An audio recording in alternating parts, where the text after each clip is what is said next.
Hi everyone, George here. Welcome to another video. This one is all about my Oase HighLine 400. And this is Tommy. Hello Tommy. And yeah, it's looking really good, I think. Most of you will agree. But we do have some issues. We'll talk about those in a minute. But before I do that, I just wanted to give you a quick kind of rundown of the concept that I've gone for with the Aquascape itself. So the actual hardscape here has been recycled from my old discus aquascape, which some of you may have seen. Went through a long journey with those fish. Decided in the long term to rehome them. Basically I couldn't meet their needs. So I decided to go kind of with my roots, my classic nature aquarium style. So reusing the wood, as I said, but with some new rocks. These are mini landscape rock or Sirius stone, and then of course some dense planting. We'll talk about all the plants in a moment, but just in terms of the actual kind of composition, we could argue this is a concave composition really, and I've kind of deliberately trimmed the plants over the last couple of weeks to kind of accentuate this concave pattern. And yeah, I'm really pleased with it. It's quite symmetrical at the moment. I've deliberately used an offset group of red plants here. This is the Ludwigia palustris, just here, just a tiny clump, and that needs trimming very frequently because it's such a fast grower. The other dominant plant there, the red stem plant here, you can see is the red of the Limnophila hippuridoides. Actually an easy stem plant from Tropica. So I think I used 6 pots in here of that, and I think it's a real kind of eye catcher, isn't it? Really nice central focal point. Thinking about it, I might get rid of this. This is a bit distracting, isn't it? What do you think? Let me know in the comments. What do you think to this red Ludwigia here? The other kind of main groups of plants at the back are the Hygrophila, Siamensis 53B, left and right here. This is a really fast growing weed, great stem plant, great for beginning of new setups to help prevent algae. And again on the left and right here we have some beautiful mounds of the Lobelia cardinalis mini, which is a new plant from Tropica. Next to that we've got the Hydrocotyle tripartita mini, that's actually from Denelay. And then I've only just noticed this in here, this is actually Hydrocotyle, no it's not, it's Hygrophila lancea araguae. Lots of epiphyte plants. Now if I get up close you'll notice some significant black beard or black brush algae on here. Very ugly, and I don't like it at all. It's a real issue here actually, and this is where we're getting most of the flow.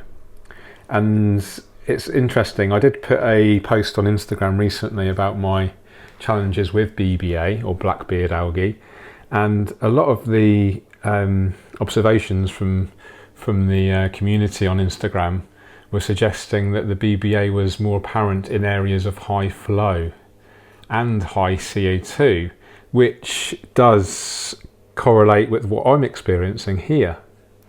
So I've actually turned the CO2 off right now. I'll turn it on and you'll see a difference. So if you look at the water now, it's relatively clear, not much, the water's clean and not much detritus floating around, no air, hardly any air bubbles or anything.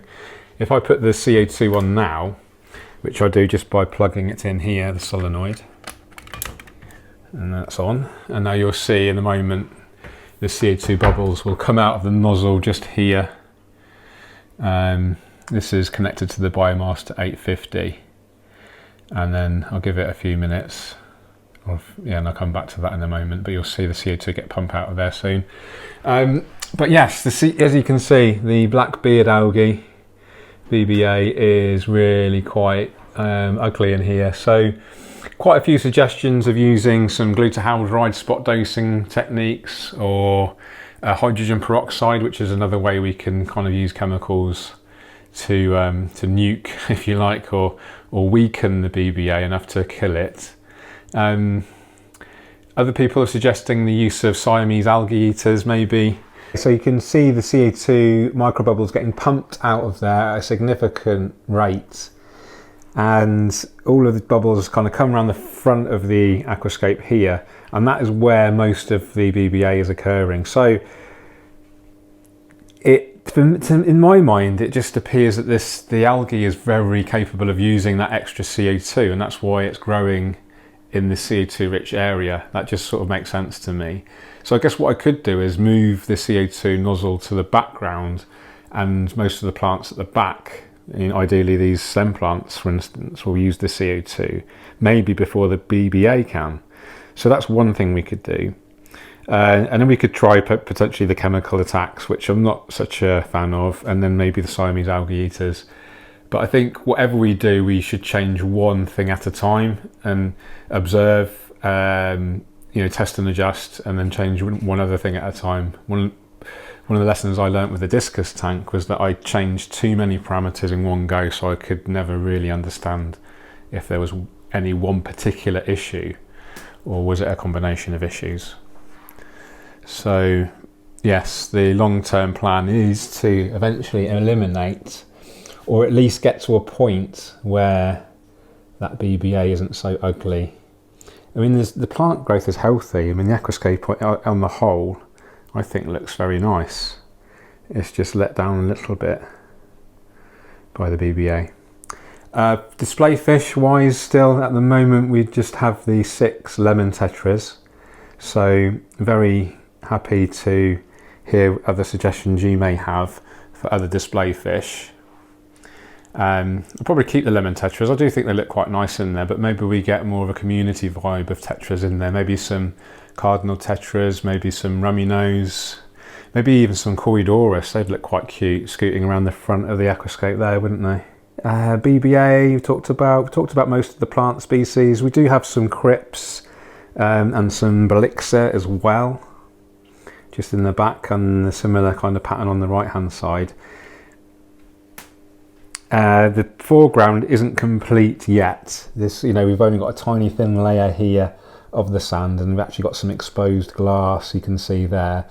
This is just literally for cosmetic kind of rough effect at the moment. For any kind of final photographs, or if I featured this in a book or a magazine, of course I would tidy up the front here, maybe put some more detailing of graded gravels, maybe some more detail of wood, mosses, etc., just to get those extra details in.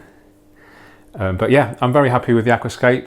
A couple of things to think about then. BBA, what was your kind of best advice, what we can do to get rid of that and manage it in the longer term, and what extra fish we put in here as display fish, and maybe some algae eating fish as well. Okay, thanks for watching. Take care. Keep on scaping. Cheerio.